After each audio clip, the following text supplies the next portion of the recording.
Labor, e-commerce, and other issues in the warehouse.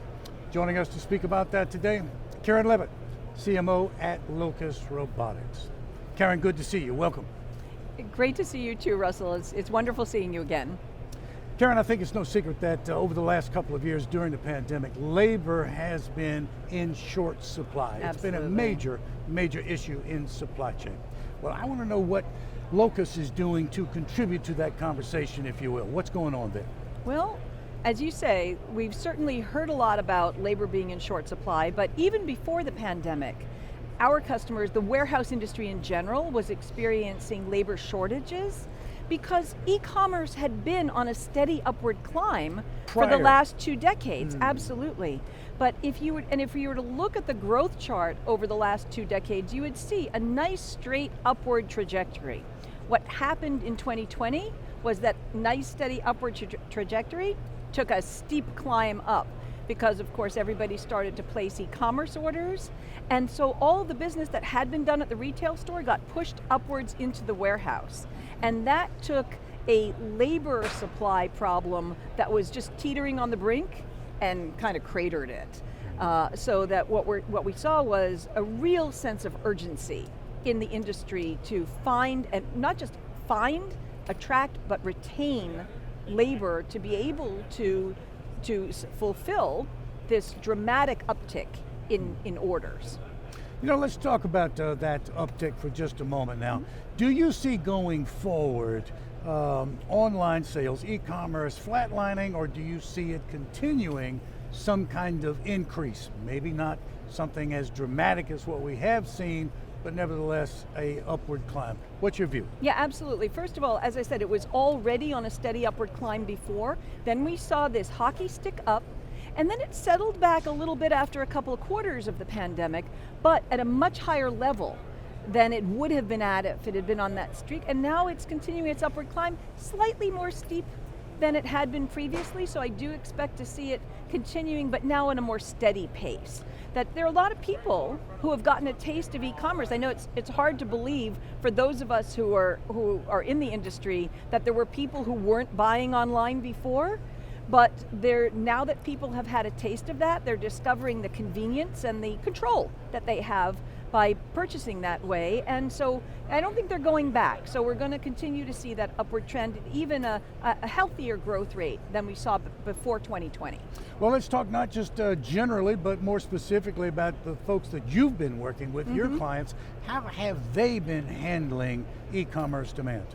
Well, you know, I think a lot of them, because these are real thinkers and planners, I think a lot of them had been planning an automation strategy for some time. And I think they thought they had a little bit more time, and when 2020 hit, they came off the sideline, they said, all right, the moment is now, this is our sign that it's time for us to jump in. We've done all of the analysis that we're going to do, and we really need to start adopting technology in order to not only alleviate the burden posed by the shortage of labor, but also to make sure they're dealing with all of the facets of the labor challenge, which is retaining the excellent labor, making people's jobs easier, and gaining greater insights from that. So we have certainly, we've been very fortunate to have seen a big uptick in demand for our products, and I don't think that's going away either because our customers see results. Let's talk about what's going on in terms of productivity now in the warehouse and managing that, being more efficient in that space. Walk us through there. What's going on there? Well, obviously productivity is key. That's what everybody is going for, and our customers tend to be very pragmatic. They're very quantitative. They're always measuring the output from their workforce and the output from their warehouses. And what we're able to provide to them is a doubling or tripling of the productivity from their workforce, and do it in a way that actually boosts worker morale. So our customers are seeing a very rapid return on their investment. What I always tell our customers is, hey, you know what?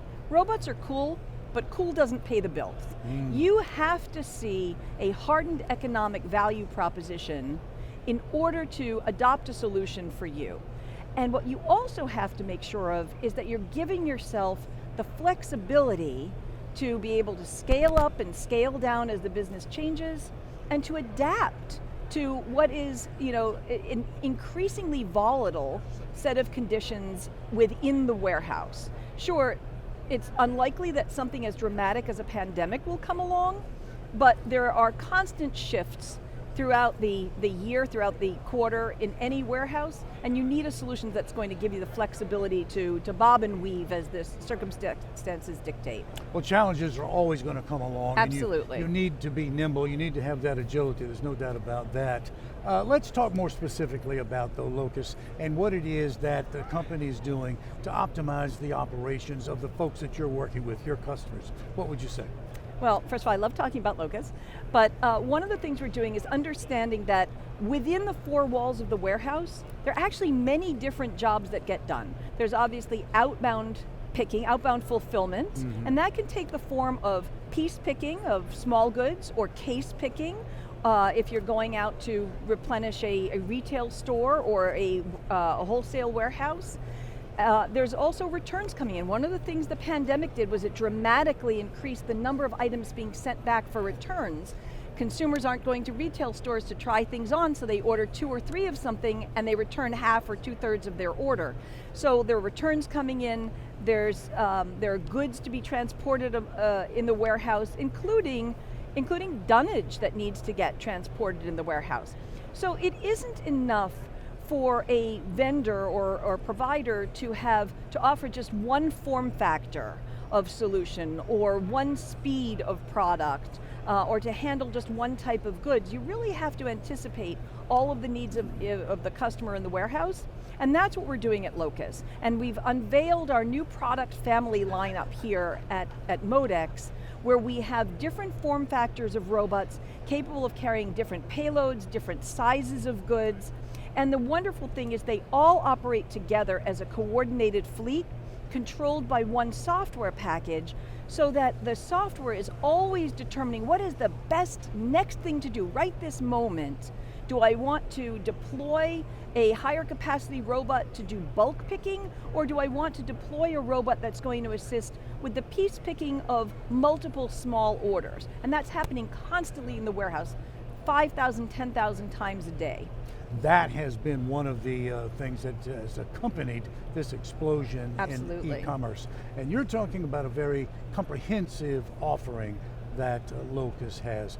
Listen, Karen, I know you're busy here as an exhibitor at the Modex trade show, but you found time to speak with us.